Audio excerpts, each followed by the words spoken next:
समय वो इतने ओल्ड हो गए थे, उसके बाद भी इतनी उम्र में भी उनसे कोई भी कभी भी आकर मिलने का और मैं देखा करती थी। कभी जब किसी को बहुत जरूरी काम हुआ करता था और वो खाना भी खा रहे होते थे तो वो उनको बुला लेते थे। खाना खाते खाते वो उनसे उनकी परेशानियां सुन लिया करते थे।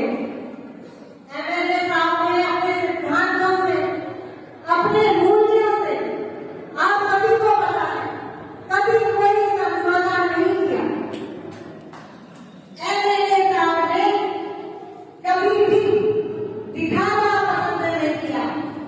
वो कभी दिखावे में विश्वास नहीं किया करते थे। वो एक राजनीतिक की तरह ही कभी नहीं गए।